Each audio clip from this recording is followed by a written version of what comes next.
Como comandante general de la Policía Nacional del Perú, Óscar Manuel Arriola Delgado, me dirijo hoy al país para hablar del crimen más grave que existe en cualquier sociedad organizada, el homicidio por encargo, el sicariato, la decisión de una persona de quitarle la vida a otra a cambio de dinero, ejecutada con frialdad profesional, sin conocer a la víctima, sin ningún conflicto personal con ella, simplemente porque alguien pagó y alguien cobró un contrato de muerte. Y hoy, tras semanas de investigación que siguieron el rastro de varios ataques armados registrados en distintos puntos de la ciudad, balaceras en plena vía pública, disparos desde motocicletas en movimiento contra personas identificadas como objetivo, ataques nocturnos contra domicilios específicos, la PNP ubicó, cerró y reventó el escondite de la célula de sicarios responsable de esos ataques. Sus pistolas están incautadas, sus motocicletas están en depósito policial. Sus celulares están en manos de los peritos de la DIRINCRI. Y ellos están detenidos enfrentando cargos de homicidio calificado, tentativa de homicidio calificado, tenencia ilegal de armas y organización criminal, con penas que en el Perú pueden alcanzar la cadena perpetua cuando la modalidad es el sicariato con pluralidad de víctimas.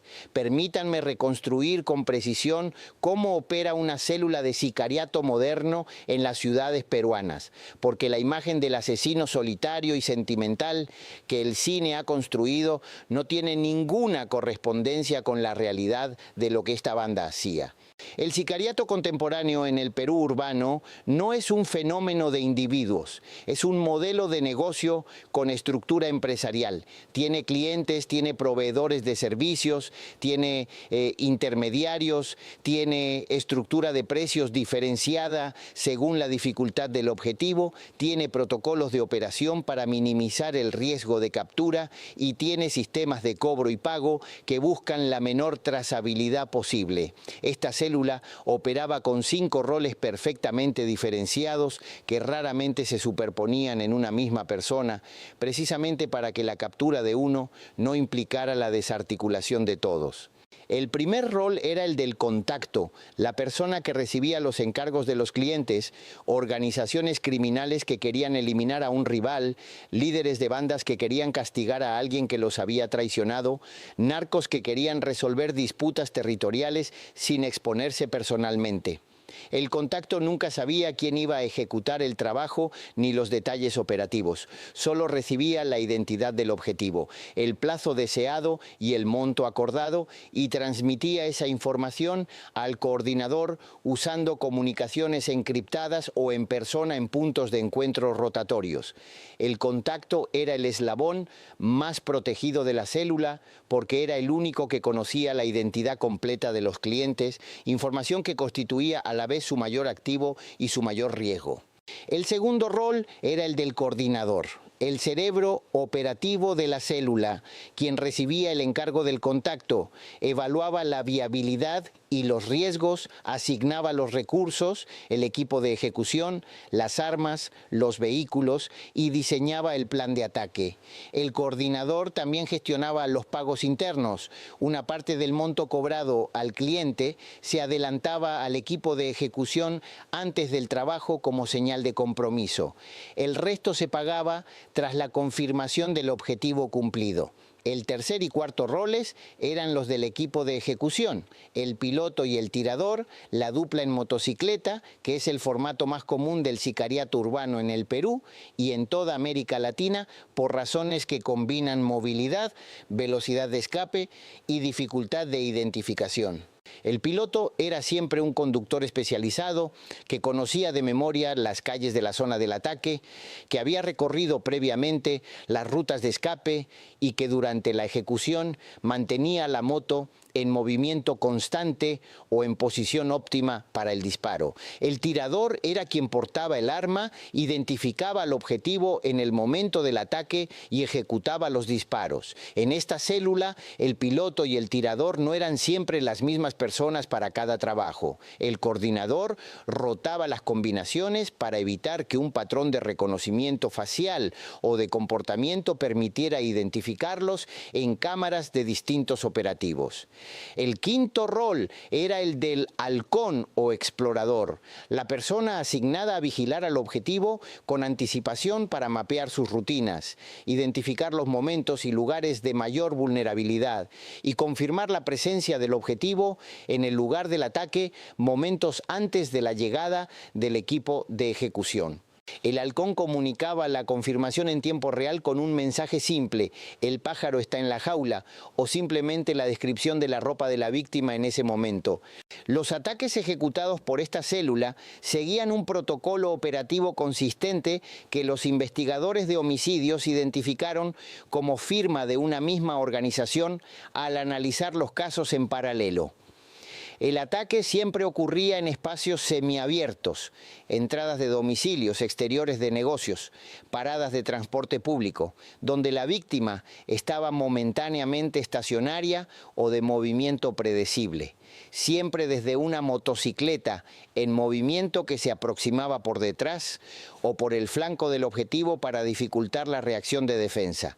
Siempre con disparos múltiples a distancia corta, entre 2 y 5 metros, apuntando a zonas de alta letalidad, cabeza y tórax, y siempre con una fuga inmediata que seguía una ruta previamente trazada y que en todos los casos terminaba en un punto de abandono de la motocicleta, generalmente un callejón, un garaje o un espacio sin cámaras, donde el piloto y el tirador se separaban y continuaban a pie o en vehículo diferente. Este protocolo repetido en todos los ataques era lo que dejaba la firma que los investigadores necesitaban para conectar los casos y establecer que era una sola organización. Los precios del sicariato en el Perú varían dramáticamente según el perfil del objetivo. Un trabajo contra una persona sin protección en zona de baja vigilancia y con plazo flexible puede negociarse desde 3.000 soles en el segmento más bajo del mercado. Un objetivo con escoltas o con hábitos impredecibles que requiere mayor planificación y mayor riesgo operativo puede costar entre 15.000 y 50.000 soles.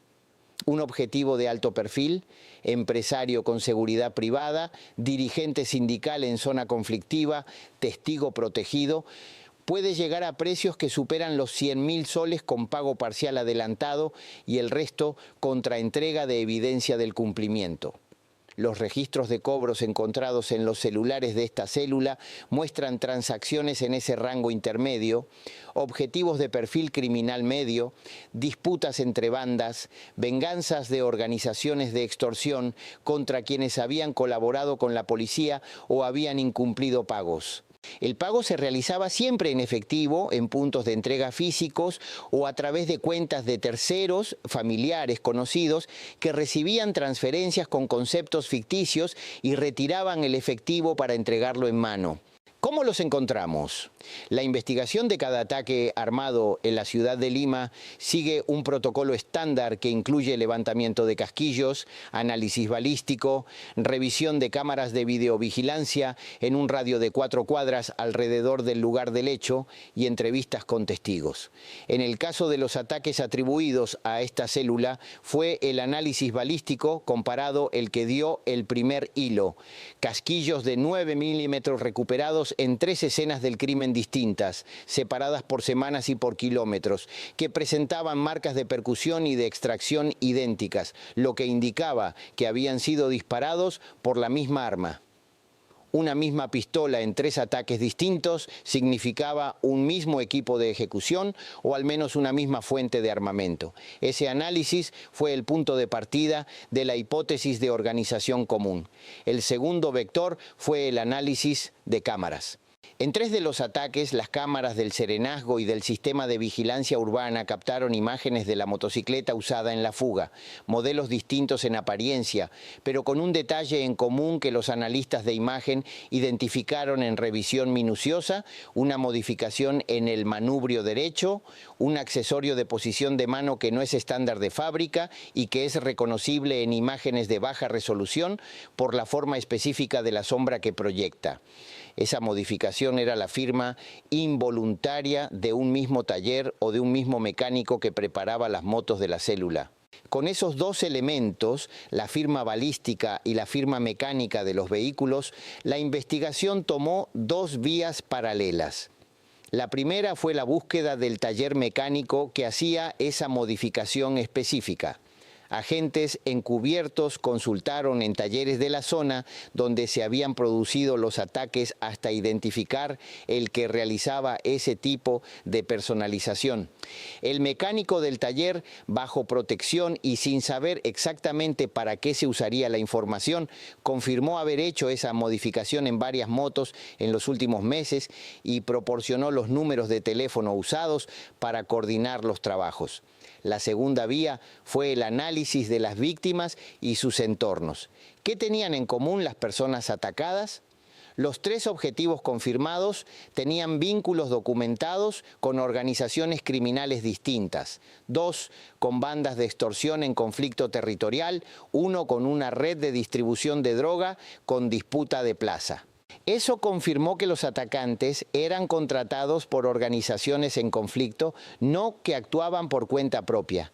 La identificación del contratante más probable en uno de los casos, una banda de extorsión cuyo líder había sido liberado semanas antes del ataque contra su rival, llevó a intervenir sus comunicaciones, y en esas comunicaciones aparecía el contacto de la célula. Desde el contacto hasta el coordinador, desde el coordinador hasta los ejecutores, el hilo se fue desarrollando semana a semana hasta que la vigilancia física identificó el escondite donde operaban. El operativo de esta mañana fue ejecutado en el momento en que la inteligencia confirmó que todos los integrantes clave de la célula estaban simultáneamente accesibles. El coordinador en su domicilio, el equipo de ejecución en el escondite compartido donde guardaban armas y motos y el contacto en un punto de reunión habitual. 3 equipos tácticos entraron en el mismo minuto en los 3 puntos. En el escondite, un inmueble en un barrio industrial con garaje amplio y acceso trasero, se encontraron las motocicletas usadas en los ataques, las pistolas con las que se ejecutaron los disparos, incluyendo la que la balística confirmó como responsable de los 3 ataques previos, munición abundante en distintos calibres y los cascos y ropa usados como disfraz operativo. En el domicilio del coordinador, además de un arma adicional y efectivo, se encontró la agenda operativa de la célula, un cuaderno con anotaciones en clave que describe cada trabajo realizado, el monto cobrado, la confirmación de cumplimiento y el pago distribuido. Ese cuaderno es una confesión escrita de autoría intelectual que el Ministerio Público ya tiene en su poder. Quiero hablar ahora sobre algo que va más allá de este operativo específico, el fenómeno del sicariato en el Perú y lo que su expansión nos dice sobre el estado del crimen organizado en el país. El sicariato no es un delito aislado, es el síntoma más visible de la consolidación del crimen organizado. Solo existe en la medida en que hay organizaciones criminales suficientemente establecidas para generar la demanda, disputas territoriales, venganzas, eliminación de testigos, cobros de deudas y suficientemente estructuradas para tercerizar la violencia a células especializadas. El crecimiento del sicariato en las ciudades peruanas en los últimos años es directamente proporcional al crecimiento de las organizaciones de narcotráfico y extorsión que lo contratan. No es la causa del crimen organizado, es su consecuencia más letal. Eso tiene implicaciones para la estrategia de persecución. Capturar sicarios sin desarticular las organizaciones que los contratan es necesario pero insuficiente. Las células de ejecución son reemplazables. Los líderes de las organizaciones contratantes son los objetivos estratégicos que la investigación de este caso, específicamente los registros de los clientes encontrados en los celulares del contacto, va a permitir identificar y perseguir. La Fiscalía Especializada especializada en crimen organizado ya está analizando esa información para determinar qué organizaciones contrataron los servicios de esta célula y qué cargos de autoría mediata o intelectual pueden formularse contra sus líderes. En el Perú, quien contrata un sicariato es tan penalmente responsable como quien aprieta el gatillo. El artículo 108C del Código Penal tipifica el sicariato con penas de entre 25 años y cadena perpetua tanto para el ejecutor como para el instigador.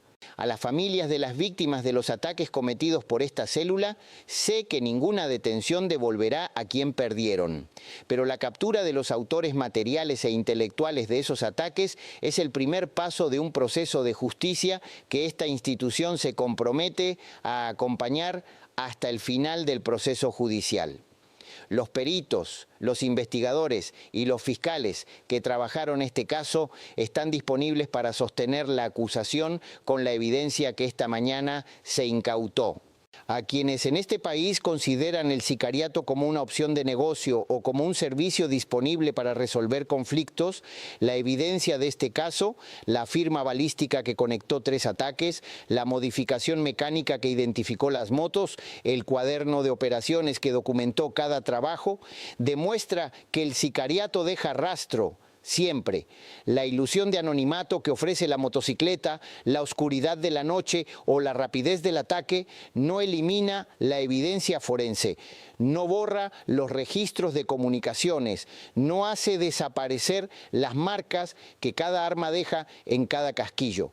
La PNP y la Fiscalía tienen ahora capacidades forenses y de análisis de comunicaciones que hace 10 años no existían. Y esas capacidades están produciendo resultados como el de esta mañana con una frecuencia que debería cambiar el cálculo de riesgo de cualquier persona que esté pensando en ofrecer o contratar ese tipo de servicio.